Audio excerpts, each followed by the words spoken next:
February 6th, Mew gave birth. We named the newborn Mewtwo. Hey, that's today.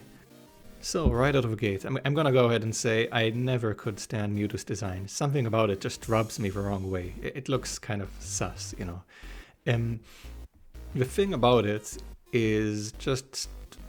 well, everything about it just looks wrong. I think you would have to fix it from the ground up, just fundamentally, to make it work, at least for me.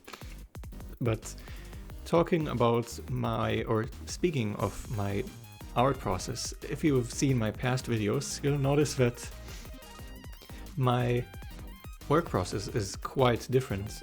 I've actually watched Cynic's videos on this topic, so shout out to him, I guess, not like he needs it.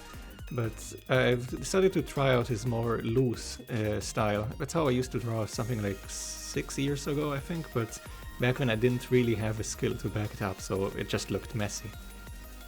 But now I'm kind of at the point where I feel confident enough to actually draw like this.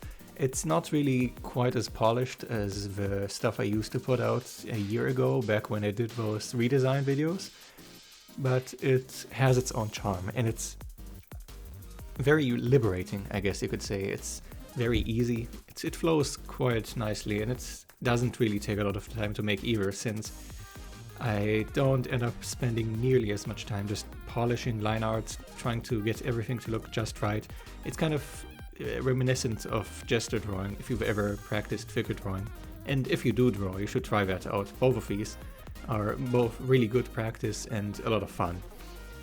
That's the other thing with drawing as well, is you always want to kind of try to experiment, break out of the box, because it forces you to adapt, it makes you work in ways you just would not have considered otherwise, and that is a massive advantage. It's something that really spikes, I guess, your output, your quality.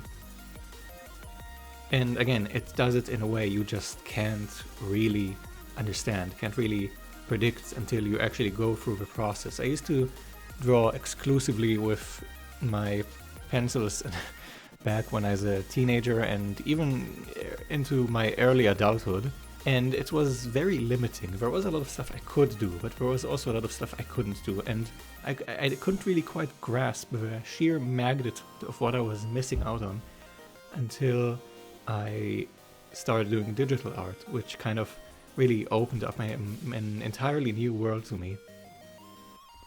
Anyway, that's enough blabbering about my own art progression, I guess. Happy birthday to Mewtwo, I suppose, and bye-bye.